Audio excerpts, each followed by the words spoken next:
guys. I've never seen anything like it ever. Oh my gosh, you guys. I was so blown away. Like, I was blown away by this. The Holy Spirit took over me in the restaurant and I started laughing. Hey y'all, so I told y'all I would talk about my experience that I had yesterday. So I'm visiting my parents and went to church with them. Now they had told me about their church, and some of y'all know that I am a worship leader, and it's kind of hard to focus when it comes to going like to other churches and experiencing worship, because you got a lot on your mind, like, oh, should this should have been done, this should have been done, that, all that kind of stuff. Anyways, not this particular Sunday, okay? In the first few years that I was here at the church in Charlotte, we had to do tracks, so I had to build tracks, and it's just hard to flow like that. Like, I'm so used to just flowing and be able to do whatever I want, and so that was a difficult season, but we did it. I'm still not a fan, okay? But you guys, I went to this church. When I went into this church, I felt like I was at home already. I felt like I had been going to this church. People were smiling, hugging me, like receiving me. And I felt so blessed before I even went to service. Now, I heard this music going on as we were entering. And so I thought worship had already started. And, I knew that they played, my mom said they played tracks and sung along with them. And so I thought it had already started, but nobody was on the stage. And so I was like, oh, maybe they just played the tracks, and because everybody was like standing up and worshiping. They were just worshiping. And then I said, oh, Mama, has worship started? And she said, oh, no, it hasn't started yet. And I was just like, why does it already feel like worship has taken place? Like, I could feel the Holy Spirit there. Okay, so all of a sudden, these three women come on the stage. Just three women come on the stage, and this lady is hype. My kind of worship. Like, I'm not saying a hype person, but somebody you can tell is ready to worship and they love the Lord. Like, she was ready. Okay, it made me happy. So I got out of the worship leading mode and put myself into a worship mode myself. I didn't have to focus on anything. I had to, do all that stuff. And so this lady was like crump for Jesus. She was going in, and they were singing and they had tracks. But what I also noticed is that they had a drummer.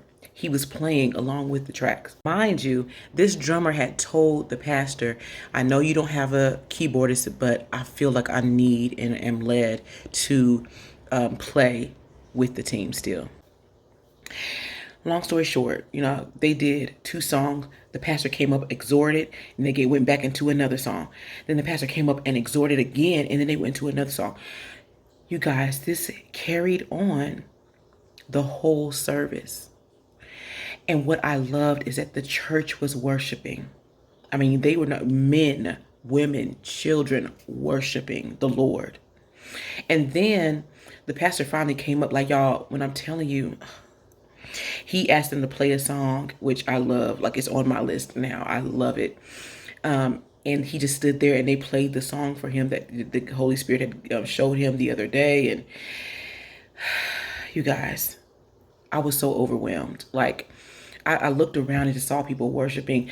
One of the girls on the stage had fell out in the spirit, like, no joke, just down. They were worshiping the pastor, tears in his eyes, all this kind of stuff. And he then apologized and said, people came up to the altar. He didn't even ask. They came up to the altar, and people were dancing before the Lord. It was crazy. Anyways, okay. I'm looking at all this stuff. And so he finally said, you guys, I want to just allow the Holy Spirit to do what he wants to do. And so I'm just asking y'all, there is a message that I do have, and I know it's important for us as a church. Can y'all come back on Wednesday? Come on and come back on Wednesday so I can deliver this word. We're going to dismiss you guys, give you the benediction, but I'm asking, go home, spend time with your family, and come on back on Wednesday, you guys. I've never seen anything like it ever, like ever in my life, ever. Okay. And I've been in different churches. Never. It didn't feel like the Holy Spirit was rushed. It just felt like everything just flowed. And what I loved about this is that they did not have what most churches have, but they worked with it and it was seamless. I was blown away, not by the excellence, but the allowing of the Holy Spirit. And I know for a fact the Holy Spirit honors that church. I felt it. I felt it. Okay. And I was so blessed by it, even to the point where I knew who the worship leader was without even knowing. She was sung first, but it didn't mean anything because all of them were worship leaders. They all took responsibility. Like I saw it. They weren't just singing a song. They took responsibility of what they were leading and singing. And there were songs that they, I think they only do like 3 songs, but there were songs that they would look, the pastor would say something and I would see one of the girls go to the people in the back. The people in the production would play the actual song that they mouthed. They were not in the script. So it was like they were all just like, oh my gosh, you guys. I was so blown away. Like I was blown away by this. Afterwards, they were greeting and my mom was like, yeah, this is my daughter, blah, blah, blah, blah. And I said, are you the head of the worship team? And she said, yes, ma'am. I said, I want to just tell you this. I said, I lead worship at my church in Charlotte. I said, and I realize y'all don't have a musician. I said, but I can tell you now, I know God is going to honor y'all. I know God's going to bless you with the musician. And that musician is going to match what you all do right now. Y'all are building and being prepared so you won't miss. And I said, God is honoring what y'all do. I said, I've never seen anything like this.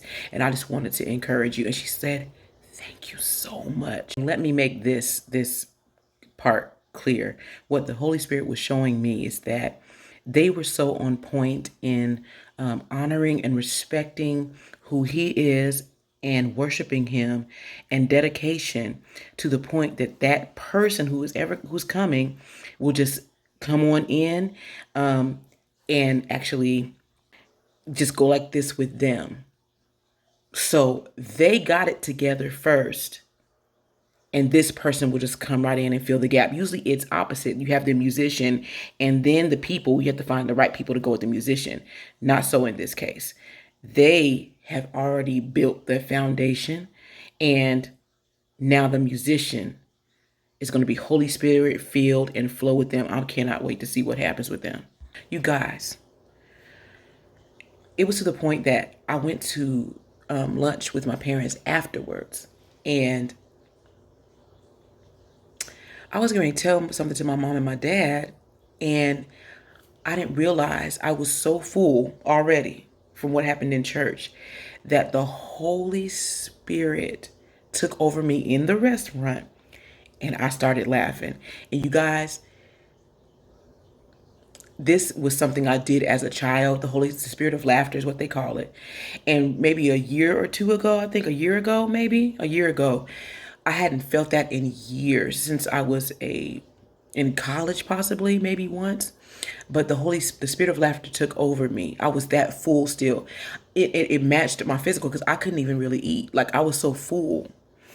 But I just wanted to say that and tell that story and encourage you guys, because we often feel like we need the most when God is only asking for what we have in our hand. And he can use that regardless. So I just wanted to encourage you guys with that, especially those who are feeling if they don't have what they need. You do. You have to trust God with it. This church trusts God with it. Everything they did was the simplest level, to the point where even with just using tracks and not even going into a message, I would think it was people gave their life to the Lord and people joined their church. And he kept apologizing, like, I'm sorry, this is not the normal. I've never seen anything like it. I've never experienced anything like that in a church service ever in my life. I was so blessed by it.